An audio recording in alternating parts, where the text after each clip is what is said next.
क्या आप जानते हैं कि ऑटिज़्म एक बच्चे के बौद्धिक, शारीरिक, सामाजिक और मानसिक विकास में और स्वास्थ्य को बाधित करता है? ये एक जेनेटिक या एक्सीडेंटल जिसे हम एनवायरमेंटल कॉज़ की वजह से भी हुआ एक डिसऑर्डर समझते हैं। ऐसा बहुत कुछ है जो आप और हम ऑटिज़्म के बारे में नहीं जानते। हमारी इसी जानकारी के अभाव को समझने और इस गैप को भरने का एक प्रयास है द स्पेक्ट्रम ऑटिज़्म। ये एक सपोर्ट ग्रुप है जो ऐसे सभी बच्चों और उनके पेरेंट्स को, उनकी फैमिलीज़ को हेल्प करने के लिए कोशिश कर रहा है। एक कम्युनिटी में अवेयरनेस क्रिएट करने की कोशिश करता है कि हम ऑटिज़्म के बारे में समझें कि वो क्या है। ऐसा हम क्या कर सकते हैं एज़ अ कम्युनिटी उन बच्चों को, उनकी फैमिलीज़ को सपोर्ट करने के लिए जो शायद हम जाने-अनजाने में नहीं कर रहे हैं। इसी सिलसिले को आगे बढ़ाते हुए talk to the expert series the spectrum autism ने एक ऑर्गेनाइज़ किया है और इसी कड़ी में हमारे साथ जो आज जुड़ रही हैं डॉक्टर सुनीता सुभाष। डॉक्टर सुभाष ने अपना बैचलर्स ऑक्यूपेशनल थेरेपी में किया, national institute of orthopaedic handicap और उसके बाद उन्होंने अपना मास्टर्स प्रोग्राम किया occupational therapy in developmental disabilities. इन दिनों doctor Sunita Subhash sunshine child developmental centre को रन करती हैं और बहुत से बच्चे जो अलग-अलग तरीके के मानसिक और शारीरिक डिसेबिलिटीज़ का शिकार हैं, डिसऑर्डर्स का शिकार हैं, उन सभी को ऑक्यूपेशनल स्पीच थेरेपी अपनी टीम के साथ प्रोवाइड करती हैं, पेरेंट्स को काउंसल करती हैं और आज वो हमारे साथ हैं, हमें हर तरीके की जानकारी ऑटिज़्म के बारे में देने के लिए। हमारे साथ हमारे पैनल में आज बहुत से कंटेंट क्रिएटर्स भी हैं, जो सोशल मीडिया इन्फ्लुएंसर्स हैं, अपने-अपने फ़ील्ड में बहुत माहिर हैं और सभी मदर्स हैं, जो समझती हैं एक माँ का एक्सपीरियंस कैसा होता है जब बच्चा किसी तकलीफ से गुजरता है और ये सभी बहुत खूबसूरती से हमारी इस आवाज़ को आप सभी तक पहुँचाते हैं। और हमारे साथ आज जुड़ी हैं अवनी मुंबई से, अनामिका अहमदाबाद से, लावण्या पुणे से, सकीना पंधारपुर से, सोनल जयपुर से, श्वेता चंडीगढ़ से और सुनु केरला से। सो आप सभी का बहुत-बहुत स्वागत है और स्टार्ट करते हैं हमारा टॉक टू एक्सपर्ट सीरीज़ का पहला ये एपिसोड, जहां डॉक्टर सुनीता सुभाष हम सबसे जुड़ रही हैं और हमें ऑटिज़्म के बारे में और विस्तार से जानकारी देती हैं। सो चलिए हम शुरू करते हैं अपना ये आज का कार्यक्रम। नमस्कार सुनीता मैम और स्पेक्ट्रम दी स्पेक्ट्रम ऑटिज़्म ये सपोर्ट ग्रुप में आपका बहुत स्वागत है। सुनीता मैम के बारे में जैसा मैंने बताया कि ये मुंबई से हैं और ये sunshine child development centre run करती हैं। पिछले 14 सालों का एक्सपीरियंस है इन्हें बहुत सारी चिल्ड्रन रिलेटेड डिसेबिलिटीज़ को कैटर करने के लिए, उनको ऑक्यूपेशनल थेरेपी और स्पीच थेरेपी प्रोवाइड करने के लिए। So welcome to this group ma'am. Okay, thank you all, good evening. जी मैम। सो मैम, हम लोग ऑटिज़्म के बारे में बहुत कुछ जानते हैं, ऐसा हमें लगता है, लेकिन असलियत ये है कि हमें बहुत थोड़ा पता है और हम उसी को बहुत मान लेते हैं। तो आज आप हमारे साथ हैं talk to the expert series, जो हमारा इस सपोर्ट ग्रुप का पहला सीरीज़ है, जहाँ पे हम आपको एक एज़ अ गेस्ट इनवाइट करते हैं, एज़ एन एक्सपर्ट गेस्ट, जो हमें जितनी भी हमारी भ्रांतियाँ हैं, जितने हमारे मिसकंसेप्शंस हैं ऑटिज़्म को लेके, आज हम लोग आपसे कुछ वो सवाल पूछेंगे जिससे हमें थोड़ी क्लैरिटी मिले।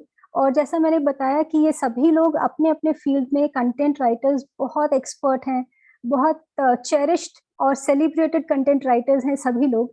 तो आपसे ये जानना चाहेंगे शुरुआत में कि ऑटिज़्म क्या है और इसके सिम्पटम्स क्या हैं?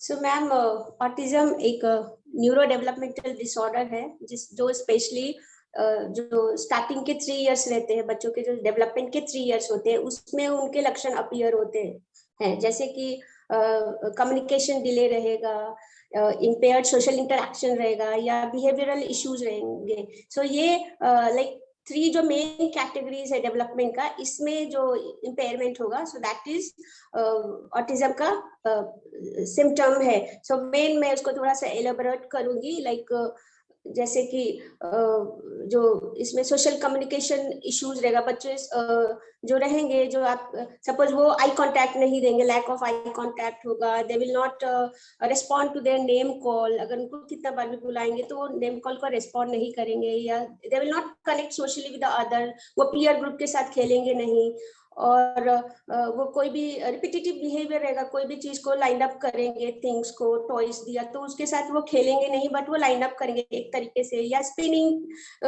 हैबिट रहेगा उनको, लाइक कोई भी टॉय मिला तो उसके व्हील्स को लेके ऐसे ऐसे जस्ट स्पिन करते रहेंगे या फैन को देखते रहेंगे। So this kind of things will be there. या तो हैंड फ्लैपिंग रहेगा, like you know restricted behaviour रहेगा, हैंड फ्लैपिंग हो गया, रॉकिंग हो गया ऑन द चेयर, और उसको या तो टू वॉकिंग रहेगा। So this all symptoms will be there, the basic symptoms. जी, जैसे मैम हम समझते हैं कि जब बच्चा एक स्पेसिफिक माइलस्टोन मिस कर देता है, एज एज स्पेसिफिक माइलस्टोन, तो क्या तब पेरेंट्स को कब अवेयर होना चाहिए कि हमारे बच्चे का कोई माइलस्टोन मिस हो रहा है, तो क्या मुझे डॉक्टर को चेक करना चाहिए? हाँ, जैसे कि बच्चा है, वो अगर 9 मंथ का बच्चा है, या आपका 9 मंथ में भी वो सोशल स्माइल नहीं दे रहा है, पेरेंट से कनेक्ट नहीं हो रहा है, लाइक पेरेंट उसको बुला रहे हैं, वो रिस्पॉन्ड नहीं कर रहा है, या जो बच्चा जब लाइक 1 ईयर में थोड़ा 1 वर्ड बोलना चाहिए या बैबलिंग होना चाहिए, वो उसको नहीं आ रहा है, वो अकेले अपने एक जगह खेल रहा है, सोशली आइसोलेटेड है, मतलब कि बहुत सारे घर में लोग हैं, बट वो एक जगह एक कॉर्नर में ही खेल रहा है। So we have like that is red flag। और एक रिपीटेटिव बिहेवियर है, यू नो, हैंड फ्लैपिंग है, just he is moving here and there, pacing, मतलब एक ही ऐसा वो लाइक एक ही कॉर्नर में वो मूव करेगा, एक ही कॉर्नर में जाके बैठेगा, यू नो, और लाइक उसको किसी चीज से फैसिनेशन होगा, या सेंसरी इश्यूज रहेगा, लाइक कोई भी आवाज आया तो उसको, लाउड नॉइज है तो हाथ रखेगा कान पे, और एल्स उसको कोई भी टच किया तो he will just remove his hand away, या कोई किस किया तो ऐसे वो करेगा, या हेयर कटिंग के लिए उसको ही विल बी वेरी अनकंफर्टेबल, और लाइक ना उसको बहुत लोग उसको पकड़ने पड़ेंगे। So those symptom will be there, so they will show to pediatrician first। तो वहां पे उनकी स्क्रीनिंग होगी, डेवलपमेंटल स्क्रीनिंग रहेगी।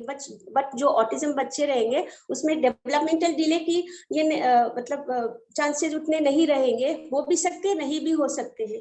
ओके, सो लेकिन but these all communication issues will be there, lack of social interaction and behavioural things will be there.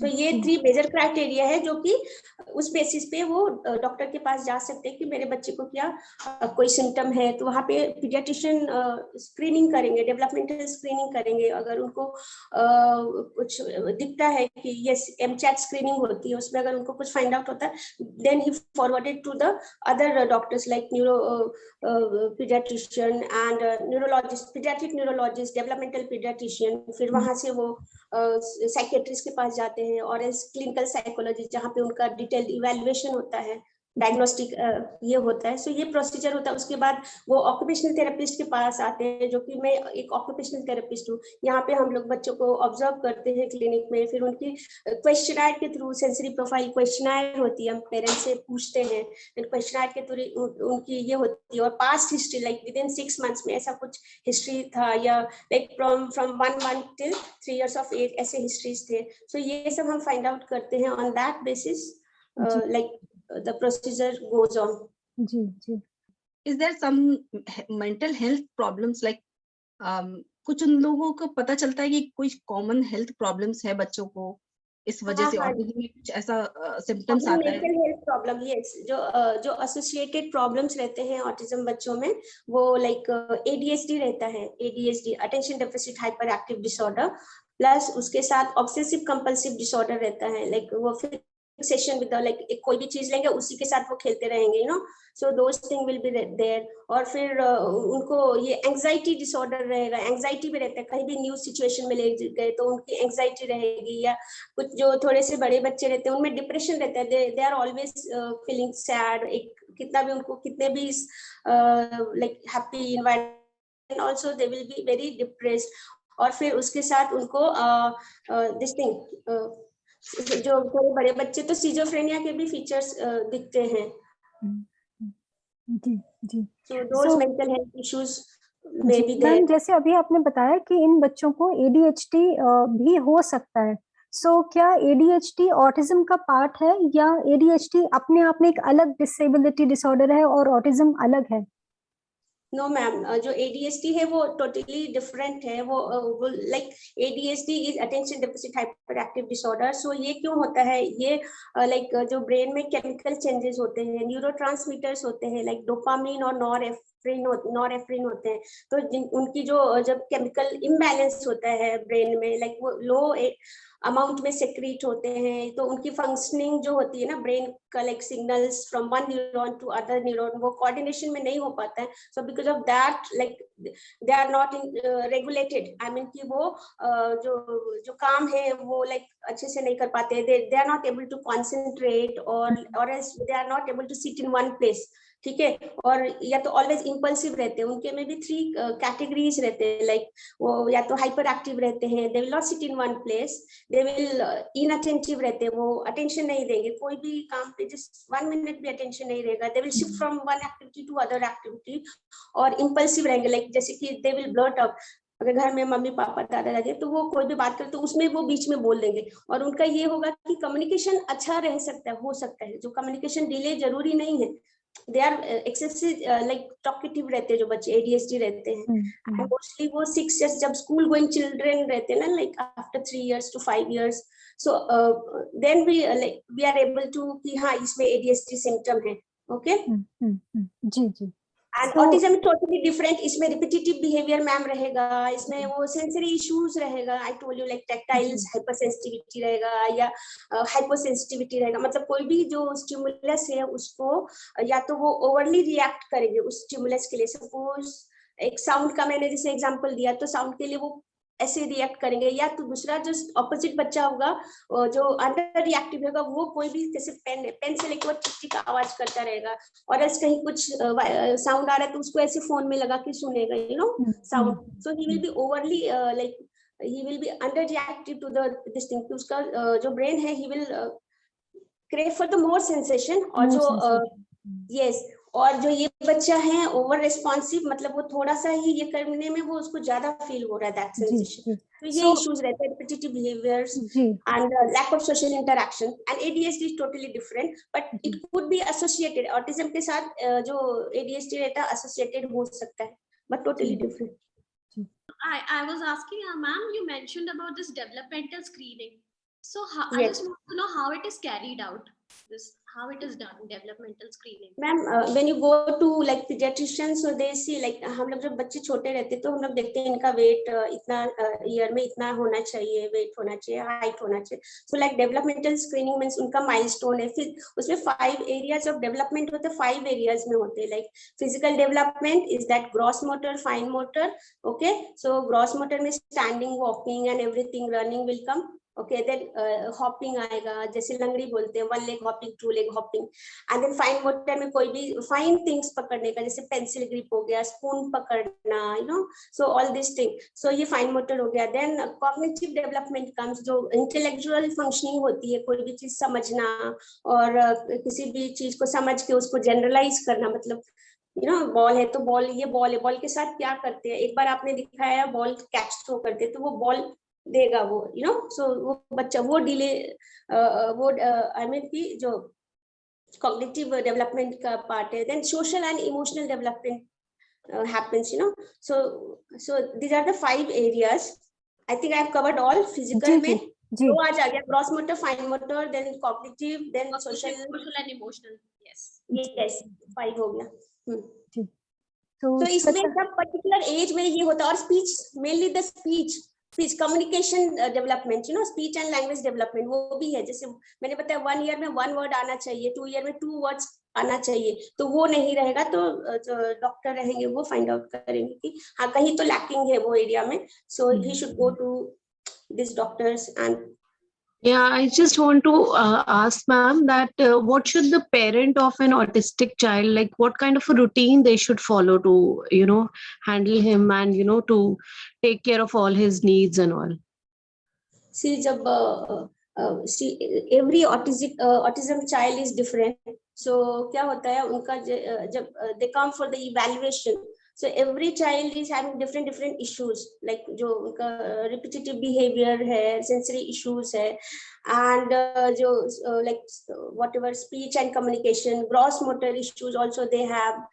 So we plan their treatment according to their issues, you know. So that is there. But अगर हम एक grossly बताए तो we do like sensory integration therapy हम occupational therapy में देते हैं, that is to integrate the brain function, you know. So integrate the brain function, like if the child is receiving the sensation from the body and from the environment, तो उसको वो brain में जाके processing होता है, you know, processing होता है, and then it gets organized in the brain and it comes out as an adaptive response बन के आता है. Like suppose उसको मैंने अपने आप को पिन चुभाया, then the response will like the pin चुभाया तो it will go to the brain and brain का adaptive response होगा हाथ हटाओ, you know, kind of that. So that is called adaptive response. तो वो जो बच्चों में रहता है वो अलग मतलब वो their adaptive response they are not able to वो नहीं कर पाते हैं, adaptive response नहीं आ पाता है उनका in a proper way because their processing issues they have. So ये issue रहता है. So उसकी वजह से हमारे जो ट्रीटमेंट प्लानिंग रहता है, सब किसी को हाइपर सेंसिटिविटी रहता है, किसी को हाइपर सेंसिटिविटी रहता है, like I told you before कि under reactive to the stimulus and over reactive to the stimulus, या तो डिफेंसिव रहेंगे मतलब अवॉइडेंट रहेंगे, कोई भी स्टिमुलस उनको बहुत ज्यादा लगेगा, एक बच्चे को कोई भी स्टिमुलस बहुत कम लगेगा. So that is there. So उसके बेस्ड वो हमारा जो प्लानिंग है वो sensory diet we say. So sensory diet is what like it's a scheduled और प्लान एक्टिविटीज होता है जो लाइक एक लाइक बच्चे को ऑडिटरी वाला बच्चा बताया मैंने, तो उसको हम पहले उस हिसाब से उसको हम ऑडिटरी ये देंगे, सेंसरी डाइट देंगे, यू नो. जो जिसको बहुत ज्यादा चाहिए उसको उस हिसाब से देंगे. वो हमारे सेंसरी डाइट प्रोग्राम रहते हैं, वो स्पेसिफिक प्रोग्राम रहते हैं. एंड एक उनको डीप प्रेशर देंगे. डीप प्रेशर मीन्स उनको थोड़ा सा काम डाउन करने के लिए, सो उनका जो ऑर्गेनाइजेशन हो, जो सेंसरी इंटीग्रेशन हो प्रॉपरली हो. And then deep pressure through ball textures, different textures we use. अगर टैक्टाइल डिफेंसिव है तो plus we give a lot of this thing vestibular अगर इश्यूज है, वेस्टिबुलर मतलब मूवमेंट से रिलेटेड अगर कोई इशू है, अगर वो गार्डन में नहीं जा रहे हैं, झूला अवॉइड कर रहे हैं, स्लाइड पे नहीं जा रहे हैं, तो उनको धीरे धीरे हम पहले क्या करेंगे उसका, सपोज हम सेंसरी डाइट में बता रही, सो सेंसरी डाइट उसको मैं बोलूंगी कि पेरेंट उसको डेली गार्डन में एक्सपोज करें, then just take the child on the lap and slowly उसको मूव करें, यू नो, मूवमेंट स्टार्ट करें. देन ग्रेजुअली आफ्टर 10 days के बाद उसको चाइल्ड को बाजू में बिठाएं लाइक and ऐसे है, फिर देन उसको अलोन उसको ये करने दे, you know, so that is there. और धीरे कंडीशन करें उसको, jumping they, you know, slow jumping. Ma'am यही चीज क्या उनके सोशल डेवलपमेंट में भी इफेक्टिव है? क्योंकि हम जो देखते हैं अक्सर ये ग्रुप, ये सपोर्ट ग्रुप क्रिएट करने का पर्पस जो था वो ये कि हम सोसाइटी में एक अवेयरनेस क्रिएट करें कि ऐसे बच्चों को, उनकी फैमिलीज को एक्सेप्टेंस हो. तो क्या ऐसे बच्चों के लिए, जैसे आपने कहा कि कॉग्निटिव अगर कोई इम्पेयरमेंट है तो उसके लिए आप थोड़ा थोड़ा सेंसरी स्टिमुलस देते हैं जिससे बच्चे का रिस्पॉन्स डेवलप होता है और over a period of time conditioning के बाद उस बच्चे का बिहेवियर पैटर्न फॉर्म होता है. तो क्या यही चीज, यही लॉजिक सोशल डेवलपमेंट में भी अप्लाई किया जा सकता है? यस जरूर.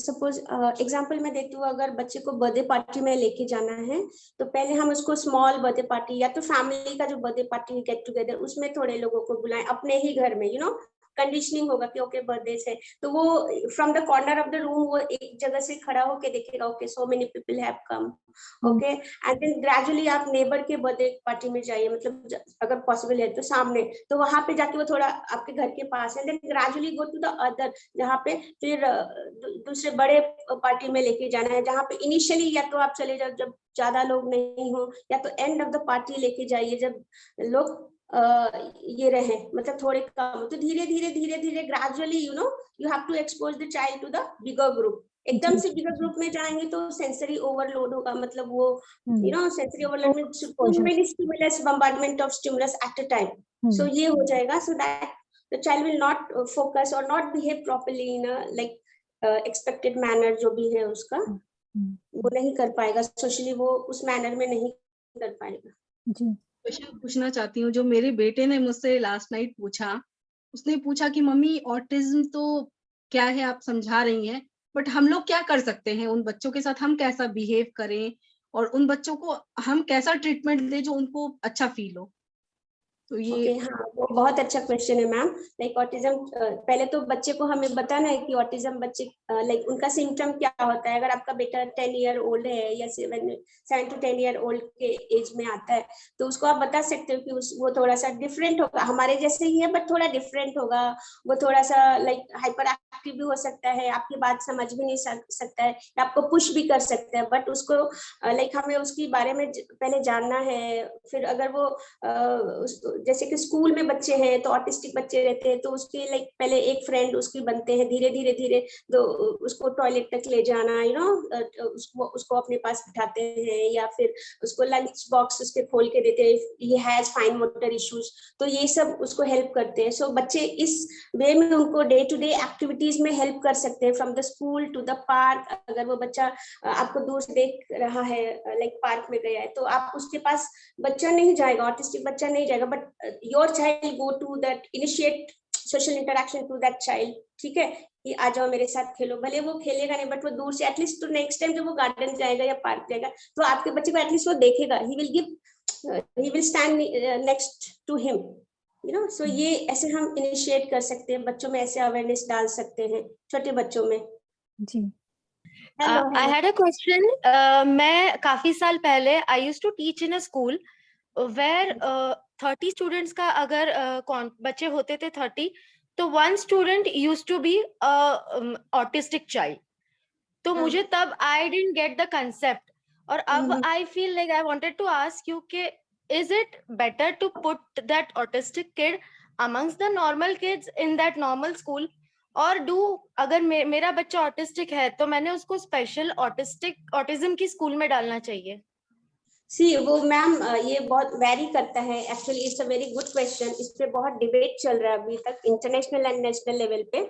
लाइक एक्चुअली बच्चों का राइट है, ऑटिज्म बच्चों का राइट है, they should go to regular school. Okay, gazette of India 2016 में भी वो बोला है कि like they should go to normal school if they have, like उनको डिसेबिलिटी सर्टिफिकेट अभी बना के ना वो जा सकते हैं। बट अभी क्या है कि स्कूल में उतना एक्सेप्टेंस नहीं आया है, स्कूल में like teachers they take the children, but क्या होता है वो, like if the child is mildly affected तो वो cope up with therapies and with home program and teacher का थोड़ा like cooperation से वो they do like they do well in the school, they cope up well। अगर वो academic उसका अच्छा है, like he is high functioning autism child, so वो अच्छे से कर पाते हैं। बट अगर वही severely affected child है तो वो स्कूल में जाते हैं, he will scream, he will have lot of sense overload in the environment, उसको कहीं से noise आ रहा है, कहीं से bright light है या window से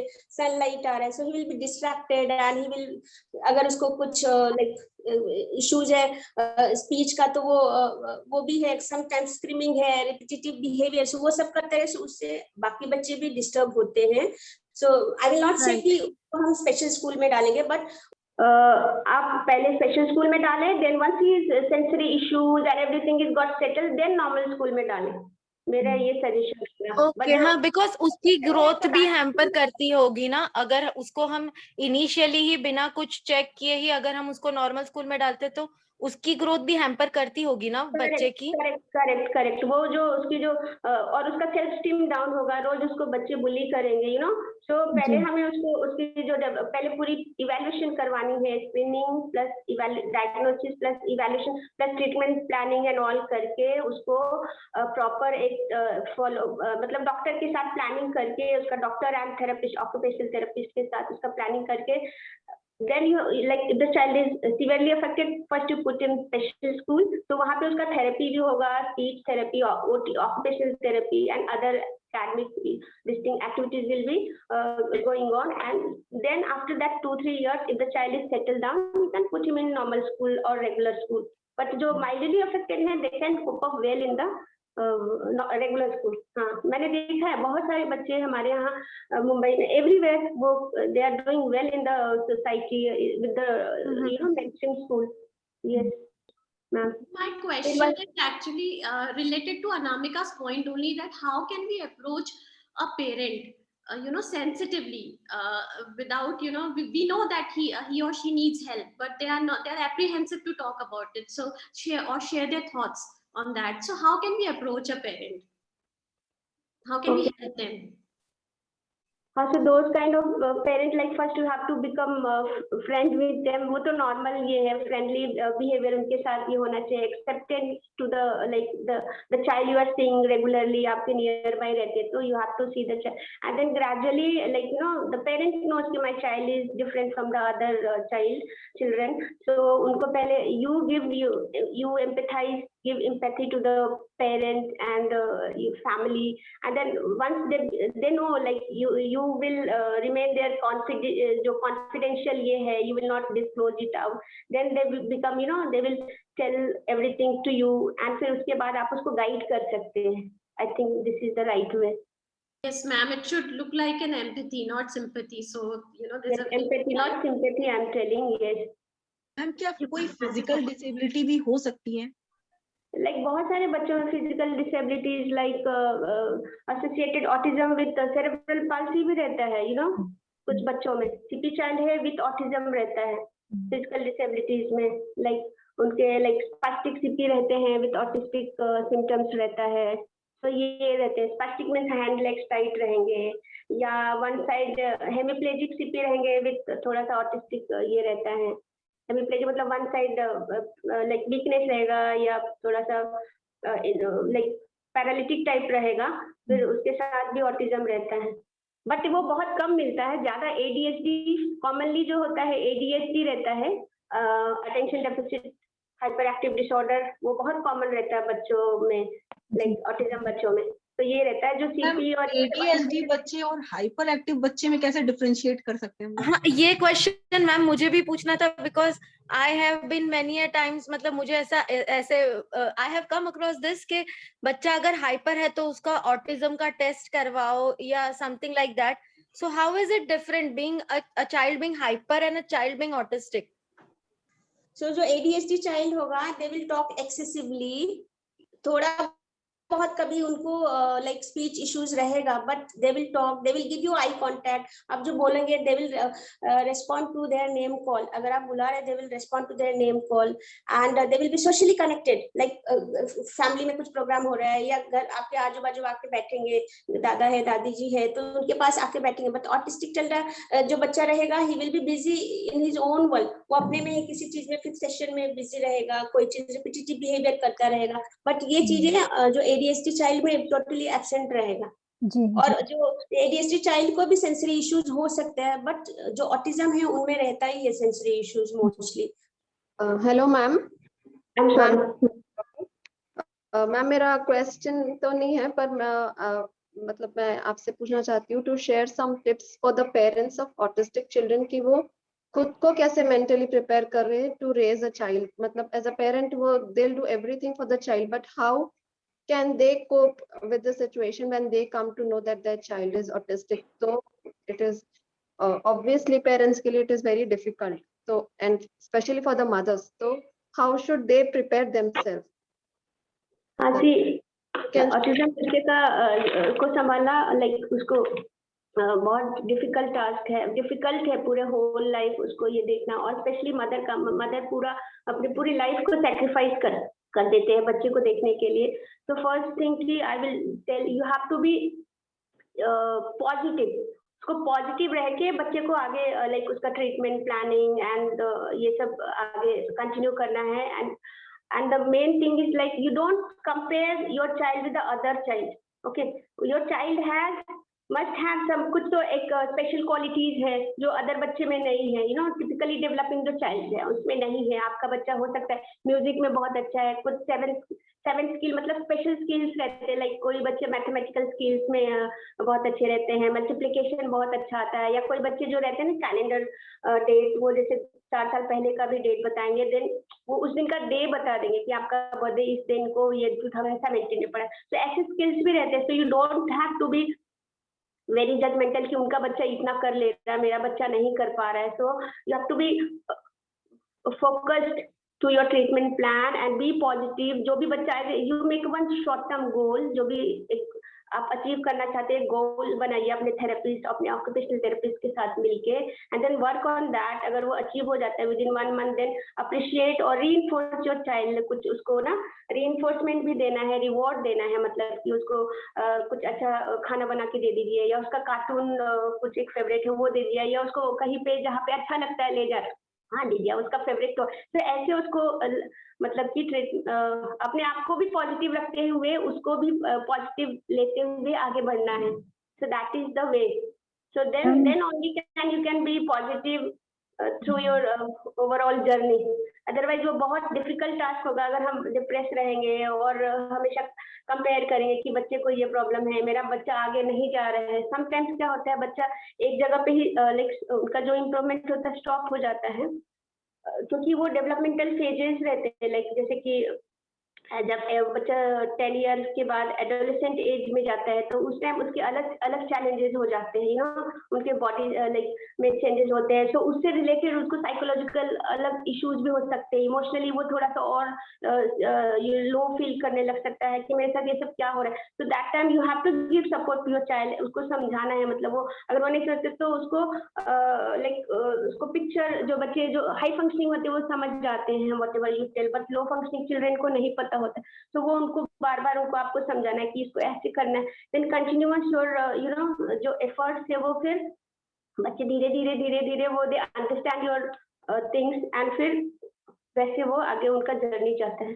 पूछना चाहती थी कि how can we do this counselling with the parents. That is very important for the parents also, कि उनकी भी काउंसलिंग साइड बाय साइड साइमल्टेनियसली होनी चाहिए so that they stay positive through out.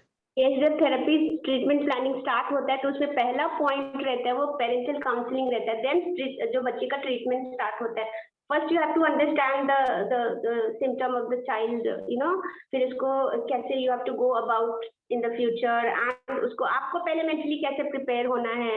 You have to accept your child. वो family में acceptance होना चाहिए. सपोज पेरेंट्स ने एक्सेप्ट कर लिया बट ग्रैंड पेरेंट्स या अदर रिलेटिव वो एक्सेप्ट नहीं कर पा रहे, यू नो, तो पहले आपको you have to be you have to accept that things. फिर ग्रैंड पेरेंट को समझाना है, then it goes like that. तो पेरेंटल काउंसलिंग लाइक उनका एक सेशन चलता है थ्रू साइकोलॉजिस्ट और काउंसलर के through.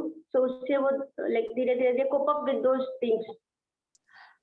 So my question was just that, अगर घर में 2 बच्चे हों जिसमें एक ऑटिस्टिक है, being the older one, and the younger one is a high functioning child, so how can we make the most out of it? क्योंकि घर पे ही यहाँ पे structured social interaction हो रहा है. So this was one of the this thing. And secondly, I don't know this question. Sorry, 2 children and one is autistic, high functioning, and another is? The first person, say one of the children is autistic and the other child is a normal child, a high functioning child who gets everything. So how can we get a structured social interaction starting from the house itself? Occupational therapy में जो muscle improvement होता है या the physical aspects of it, like a gross motor skill और a fine motor skill development through different variations in modes, is that does that cover speech therapy, or is speech therapy a part of occupational therapy, or does a child have to attend a separate speech therapy also in cases where he doesn't talk too much? There are children who talk, but then there are children who don't talk also, who are completely in their shell. So I wanted to ask this also कि हम लोग जो occupational therapy बोलते हैं, is that enough for the child, or do such children need to go to a separate speech therapist also? No, ma'am. They're complete holistic हम लोग treatment approach बनाते हैं. Like they have to go to counselor also, they have to go to occupational therapist also, and they have to go to speech therapist also. So simultaneously all treatment should be going on. Suppose the child is very hyperactive. So first you have to calm down the child. Then thoda sa sitting tolerance आया, then he can focus on the task, and then he can go after 1 month he can start his speech therapy session. Okay, so ऐसे planning होता है. So that second question का answer हो गया. And the first question you told कि from the home how to start their social interaction. Yes. So it's very easy to start with the sibling itself.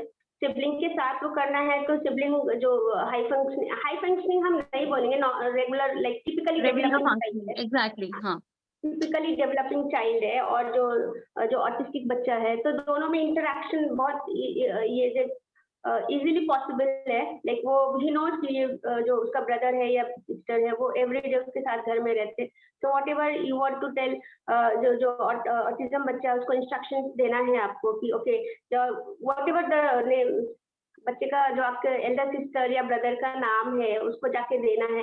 Like you no पहले से हम command following से start करेंगे कि ये चीज ये कब जाके दे दो, सपोज कोई भी चीज देना है, एंड देन उसको सिटिंग में बिठा के सपोज उसके साथ कुछ इंटरैक्टिव लाइक प्ले स्किल्स उसको हम करवाएंगे, सपोज बॉल कैच थ्रो करवाएंगे, और इसको जस्ट गिव एंड टेक वाला करवाएंगे for social interaction to develop, you know ये दादा को दे दो, ये भैया को दे दो, यू नो सो ऐसे हम yes team game, they have to wait for their turn, like कुछ बास्केटबॉल है तो पहले दादा को डालने दो, दादा मीन्स एल्डर ब्रदर, एंड फिर उसको डालने दो, so they will wait for their turn also, and फिर आई कांटेक्ट तो वो डेवलप करने के लिए कोई भी उसको एक्टिविटीज देंगे, तो suppose the child is autism and the normal child is telling कि regular child कि आप ये ले लो, तो वो आई लेवल पे देंगे, तो थोड़ा सा आई कांटेक्ट डेवलप होगा, तो ये इससे ही होगा, सो आई कांटेक्ट डेवलप होगा, तो फिर वो ब्रदर के साथ अच्छे से कनेक्ट भी हो पाएगा, यू नो फिर वो लाइक जो भी है उनको ज्यादा से ज्यादा टाइम उनको take and give, sharing things, अपना टॉय दादा को दे दो, अपने थिंग्स ऐसे मतलब ऐसे करवाना है, you have to do like that. Generally, how many years does a child need to go in for a occupational therapy? So see, it is not like that, like the Or challenges it depends on the progress of the child, is it? Yes, it depends upon the progress of the child. If the child is 3-year-old, उस time उसके जो challenges हैं, अगर वो need उसके fulfill हो गए, okay, so then he goes into the school going child, then there his writing comes, you know, writing comes, तो वहाँ पे उसको writing में difficulty हो रहा है, pencil grip में difficulty हो रहा है, so वहाँ पे then occupational therapy will help कि how to hold the pencil, means जो उससे related exercises plan करेंगे, and then उससे handwriting पे work करेंगे, you know, so all this comes.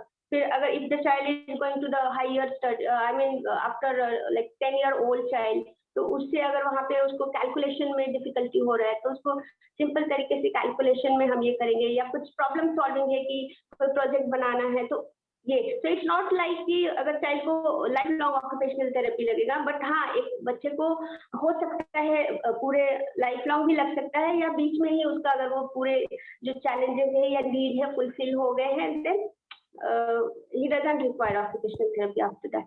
So it depends upon child to child, ma'am. Thank you so much.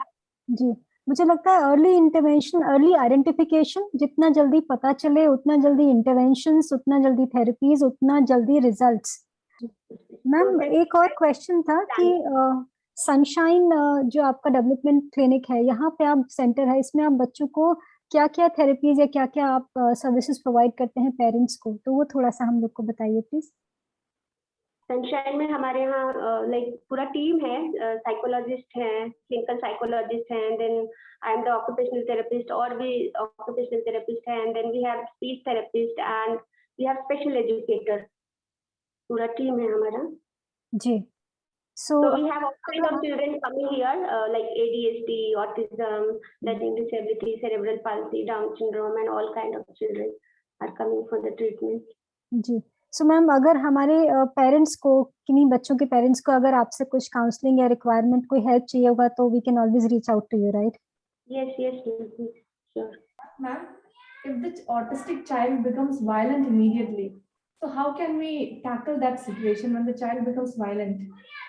उसको वो violent क्यों हुआ, क्या रीजन है, रीजन फाइंड आउट करना है, यू नो, फिर अगर वो कब हुआ, कब से हो रहा है, अगर वो किसी न्यू सिचुएशन में गया है या घर पे है, कुछ उसके रूटीन में चेंजेस हुआ है, इसके लिए कर रहा है, you have to find out the main thing, the reason, ये क्यों हुआ, कब हुआ, सपोज उसका स्लीप अच्छा नहीं हुआ, तो आपने कुछ उसको राइटिंग दे दिया तो वो वायलेंट हो गया, या कुछ उसको, you have to find out the main reason, what is the main reason behind it to become violent. तो अगर रीजन फाइंड आउट हुआ, रीजन में हम व्हेन, कब हुआ, क्यों हुआ, और मतलब कैसे हुआ, मतलब कि वो रीजन फाइंड आउट करेंगे, then you will tackle his behaviour, जो वायलेंट बिहेवियर। आई थिंक पता होगा कि क्यों वायलेंट हो रहा है, कुछ आपने न्यू थिंग्स उसको करने को बोला, जो वो कोई फेवरेट थिंग कर रहा था, फेवरेट एक्टिविटी कर रहा था, और फिर आपने कुछ नई एक्टिविटी दे दी जो उसको बिल्कुल पसंद नहीं है, तो हो सकता है वायलेंट हो गया। या तो कोई न्यू मेंबर आ गया घर में जो उसको वो जानता नहीं है, फिर तभी भी हो गया, या डिफरेंट सिचुएशन है, different you know this thing is there. तो स्टिमुलस आइडेंटिफाई करेंगे और उसके बाद उसको बच्चे को सिचुएशन से रिमूव करना इज अ गुड आइडिया, या स्टिमुलस रिमूव करना इज अ गुड आइडिया? हमें क्या करना चाहिए?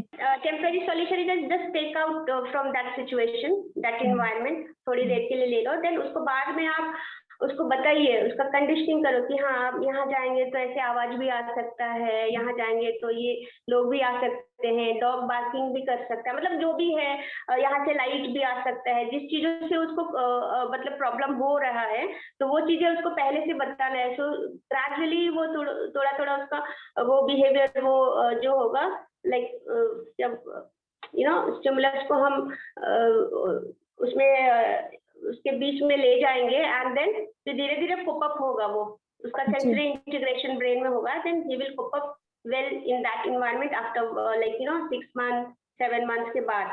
हो सकता है पहले भी हो जाए, depend upon the severity of the child. अगर वायलेंट है तो सीवियर होगा ऑलरेडी, ज्यादा सीवियर चाइल्ड ही वायलेंट रहते हैं mostly. Ji, so I think सभी के क्वेश्चंस मैम ने बहुत पेशेंटली आंसर किए ma'am. Absolutely, thank you so much.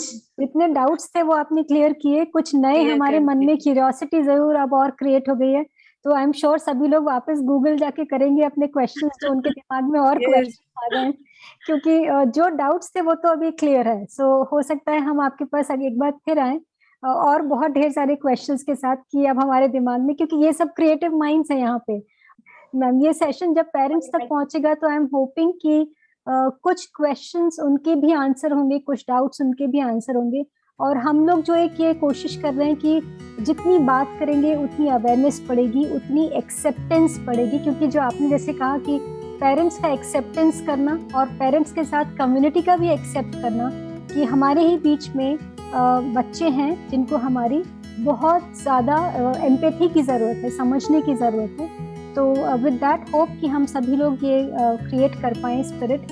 Thank you so much everybody, thank you for this beautiful session ma'am, thank you so much.